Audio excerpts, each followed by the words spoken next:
and welcome to the Blindfold Chess Podcast. This week, we are looking at the longest reigning world champion in the history of the game, the second world champion, aiding in the handoff process from former to new champion, and a prolific author in not only chess, but also mathematics and philosophy, Emanuel Lasker. The future chess superstar was born on Christmas Eve in 1868 in Neumark, Poland. When he was 11 years old, he moved in with his brother in Berlin to study mathematics. His 8-year older brother taught him how to play. Emanuel had a great coach in his brother, Berthold, as he was one of the top 10 players in the world according to chess metrics, where he peaked at number 7. In 1888, when Emanuel was 20, he won the Kaffee-Kaiserhof Winter Tournament. The following year, he played in the second division of the Hauptturnier, a tournament of the German Chess Federation Congress. The tournament was divided into two sections of 10 people. He won his section of 10 players by 2.5 points. He advanced to the final match against von Fahrerfehr, who won the opposite section. Lasker won that playoff game, earning him his master title, which allowed him to enter future master-level tournaments, which propelled his chess career. From 1890 to 1893, he played in a series of matches, winning all of them, including against such chess titans as Henry Bird, the chess author and who the Bird opening is named after, and Joseph Blackburn, the English player known as the Black Death, as well as several others. In that 4-year stretch, the only match that he did not win was against his older brother. In 1892, he won 2 different tournaments in London and founded his first chess magazine, the London Chess Fortnightly, which ran for about a year before he moved to the United States to get a teaching job in mathematics in New Orleans. In 1893, he traveled to New York City and won the impromptu tournament with a perfect score of 13 out of 13. 7 years earlier, after winning the first world championship, William Steinitz had begun the work of creating a system of organization to create and establish a new world championship system.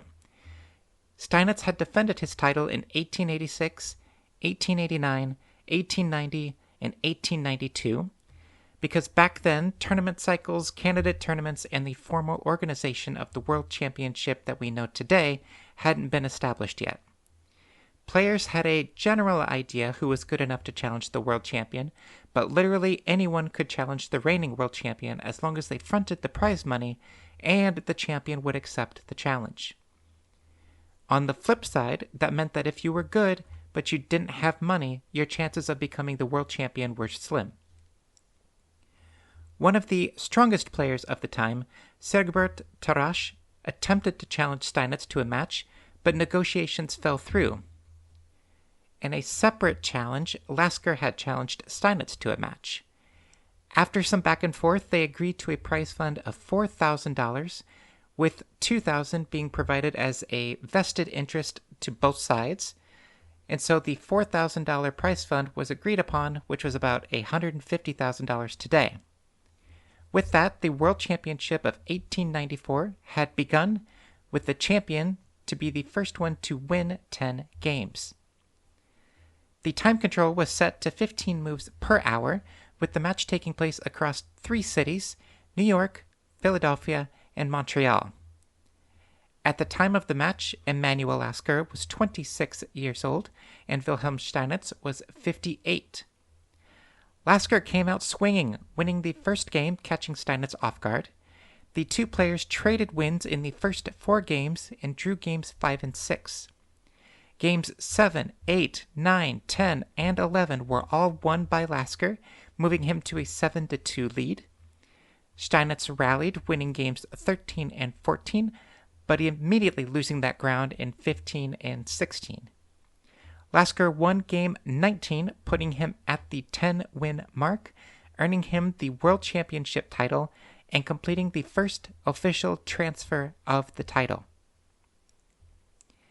2 years later, after placing second at the St. Petersburg tournament of 1896, Steinitz had raised enough money to request a rematch against Lasker, to which Lasker had accepted, creating the World Championship match of 1896. This was not a close championship. The Wikipedia article for this championship is 2 paragraphs long. Lasker won the first 4 games. He was ahead 7-0 when Steinitz won his first game in Game 12. Then Lasker won the World Championship on Game 17 with 10 wins, 5 draws, and 2 losses. His critics at the time, mainly Tarrasch, had said that Lasker had only won because Steinitz was old. Lasker took those criticisms and immediately and continuously proved them wrong. In 1895, he came in 3rd at the International Hastings Tournament, and that was after catching typhoid fever. The following year, he won 2 tournaments, the 4-player quadruple round-robin St. Petersburg tournament and the Nuremberg 39-player tournament with players from over 12 different countries. In 1899, he won the 14-player London tournament by a full 4.5 points. In 1900, he won the 16-player Paris tournament by 2 points. During this span of dominance, he was challenged to World Championship matches by several people, but they all fell through for one reason or another. In 1904, he created the Lasker Chess magazine that would run for 5 years before getting a job at the New York Evening Post, where he became the chess editor. Lasker also took a break from his World Championship dominance to get his PhD in mathematics. In 1905, he released an article on the theory of primary decomposition of ideals involving Noetherian rings. His theory was proven in full generality in 1921 and was later named the Lasker-Noether theorem. I will be honest, while researching that, I understand maybe 1/10 of the words that were written on that page involving this theory. If you would like more information, feel free to look up the Lasker-Noether theorem, primary decomposition, Lasker ring, or Noetherian ring. After the Cambridge Springs tournament, Lasker came in 2nd with Frank Marshall of the United States edging him out for 1st. Marshall decided to officially challenge Lasker to a World Championship match. They agreed to reduce the number of games needed to win from 10 to 8 and to have a prize fund of over $5,000, which is about $170,000 today. And with that, the 1907 World Championship was underway. Fun fact, this was the last World Championship to happen in the United States for 83 years. Lasker absolutely dominated this match against Marshall, winning 8-0 after 15 games. Amongst elite players of the community, it was determined that whoever won the Ostend tournament of 1907 would be Lasker's next challenger for the World Championship. That happened to be Tarrasch. The 2 players had very different attitudes toward chess, and this was built on 15 years of strife stemming when Lasker had circumvented Tarrasch to challenge Steinitz for the World Championship. Tarrasch claimed that Lasker was a coffeehouse player who relied on tricks to win his games, whereas Tarrasch valued the logic and concreteness of the game. During the opening ceremony of the World Championship, Tarrasch had said, quote, "Mr. Lasker, I have 3 words to say to you. Check and mate." End quote. Lasker started strong, winning 4 of the first 5 games, and he never looked back. Tarrasch did manage to pick up 3 wins, but it was not enough as Lasker reached the 8-win threshold in only 16 games to retain the title. 3 years later, in 1910, there were 2 different World Championship matches. One where Lasker faced Karl Schlechter that ended in a draw, but Lasker would retain his title. And later in the year, Lasker had a match against David Janowski, where Lasker dominated. They played 11 games, where Lasker won 8 of them and only drawing 3. In 1912, Lasker and Capablanca attempted to schedule a match, but it fell through. and Lasker also tried to schedule a match with Rubinstein, but that also fell through. Shortly after that, World War I broke out and most high-level tournaments were suspended. When the war was over in 1920, Lasker was almost 50 years old. He had been the world champion for half of his life. Conversations were had between him and Jose Raul Capablanca for a world championship match. Capablanca managed to raise $20,000, which was about $375,000 today, for a match against Lasker. But Lasker did not want to play the match. But it was not because he was afraid, he just felt he was getting too old. A notice went out in the American Chess Bulletin stating that Lasker had relinquished his title and just gave it to Capablanca, having Capablanca be the world champion out of default. The chess world did not appreciate that, as there was no formal match to hand off the title, and Lasker just picked who was going to be the world champion. Capablanca even left Cuba to go to Lasker's home in the Netherlands to convince him to play. Lasker agreed, but he said that he would only do it as the challenger, not as the reigning world champion. And if somehow Lasker were to win the match, he would still give the title to Capablanca so that younger masters could compete for the throne. So, knowing that Capablanca would be the world champion regardless of the outcome, the World Championship of 1921 was set. They would play 24 games, and whoever was the first to 12.5 points would be the winner. Capablanca won games 5, 10, 11, and 14, and then after game 14, Lasker resigned the match to give the title to Capablanca, making him the third world champion and ending Lasker's 27-year reign atop the chess world. After this match, Lasker ramped down the number of events that he played in. He won the 1923 Maravosska Ostrova tournament, the 1924 New York tournament, and finished second at the Moscow tournament of 1925 before retiring from serious chess. Later in his chess career, he wrote the Lasker's Manual of Chess, which was published in 1926, and developed a fascination with the game bridge, becoming an expert bridge player. He was also a large fan of the game Go, going as far as saying, quote, "Had I discovered Go sooner, I would probably have never become world chess champion," end quote. In 1933, during the rise of Hitler, Lasker and his family were forced to leave Germany. He moved to the USSR to take up a position teaching mathematics and to become a trainer on the USSR national chess team. During the USSR political upheaval of the late 1930s, Lasker again moved, this time to New York, where he would later pass away in 1941 at the age of 72. While other chess greats have a school named after their thought process, Lasker did not get those credits. Max Euell, a world champion of the 1930s who had an 0-3 lifetime score against Lasker, said, quote, "It is not possible to learn much from Lasker. One can only stand and wonder," end quote. Lasker has a handful of openings that are named after him, including the Lasker defense in the Queen's Gambit and the Lasker defense in the Evans Gambit, which was so effective that it killed off the Evans Gambit's use in elite-level play. During his life, he was also good friends with Albert Einstein. Einstein even wrote the introduction to his biography, Emanuel Lasker, The Life of a Chess Master. For our game this week, we are going to a 25-board simul that he played in Manchester, England in 1898. Emanuel Lasker versus Julius Wahltuch. Now, if we're ready, let's begin. 1. Pawn to e4. Pawn to e5. 2. Pawn to f4.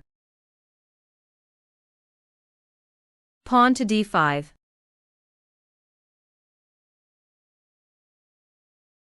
This is the Falkbeer counter gambit, named after Ernst Falkbeer, who played it against Adolf Anderssen in 1851. This is a very confrontational way to combat the king's gambit. White is trying to rapidly open the position to get their pieces active, while the move d5 blasts open the middle of the board to put pressure on the white center and white's weaknesses on the king's side.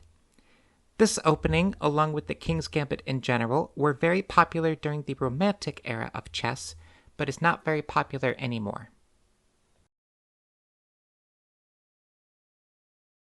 3. Pawn e captures d5. Queen captures d5. 4. Knight c3. Queen e6. 5. Knight f3. Bishop d6. 6. Bishop b5 check. Pawn to c6. 7. Bishop a4. Knight e7. 8. Castle kingside. Knight d7.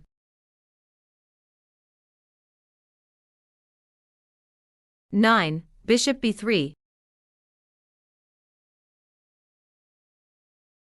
After the move bishop to b3, what pieces are on the a2 to g8 diagonal that the bishop just moved to?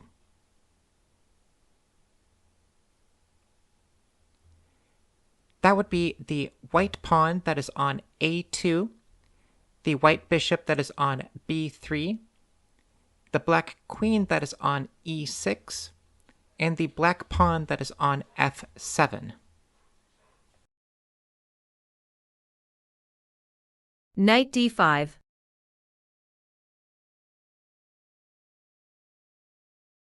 10. Pawn to d4. Pawn to f6.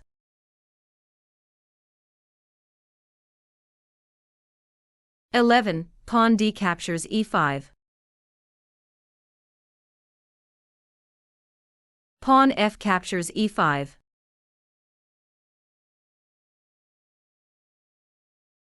12. Knight captures d5. Pawn c captures d5.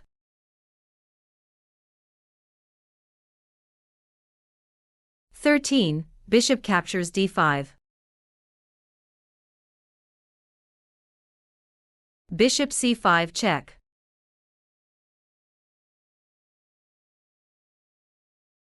14. King h1.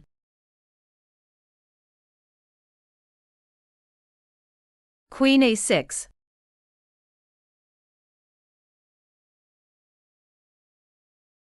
15. Pawn f captures e5. Knight b6.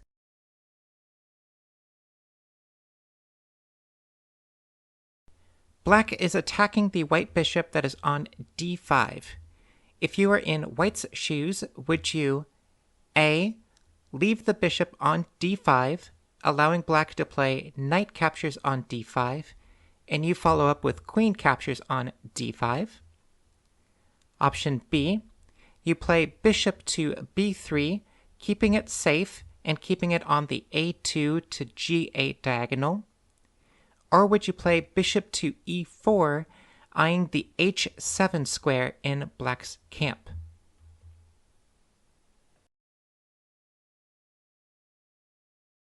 (16) Bishop b3. White opted to keep the bishop on the diagonal for a couple of reasons.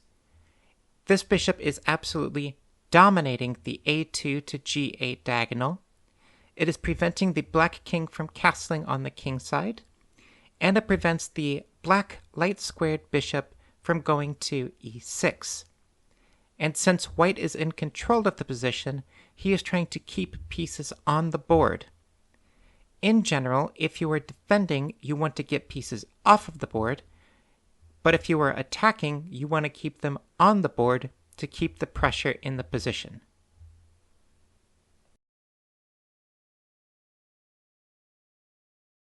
Bishop g4.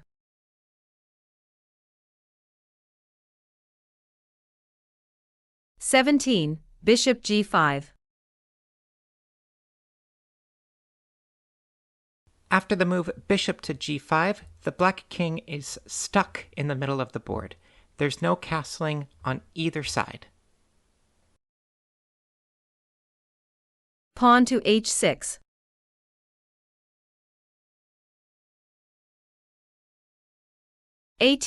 Bishop f7 check.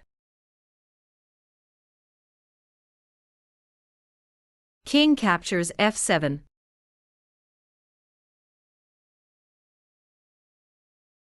Knight h4 check. King e8.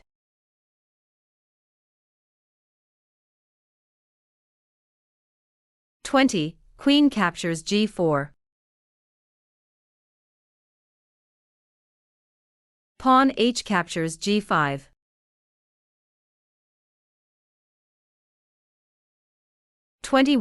Queen e6 check. Bishop e7.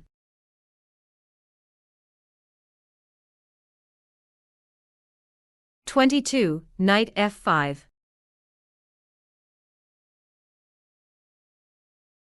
Knight c8.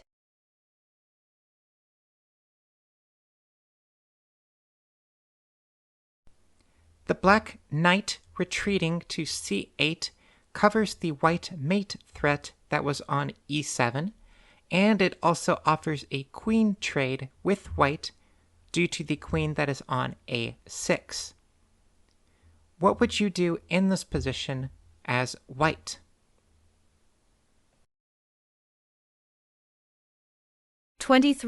Rook a to d1. Black resigns. After the move rook a to d1, white is technically sacrificing his queen, but the black king is stuck in the middle of the board, such that if black were to play queen captures on e6, white could play knight captures on g7 checkmate. Every white piece is active. Both black rooks are on their starting squares, the black knight is on the back rank, and the bishop is stuck in front of the king due to the white queen. Black got themselves in quite a bind in this position, hence the resignation. The longest reigning chess world champion, a record that still stands after over 100 years, defending his title 6 times, writing chess books and articles that are referenced today, having numerous openings named after him, and having the grace to hand off the title when he knew he could no longer defend it, Lasker's influence on the game can be seen no matter where you look. So that is all that we have for this week. Tune in next time where we will continue to work on our blindfold skills and look at another game of the Masters.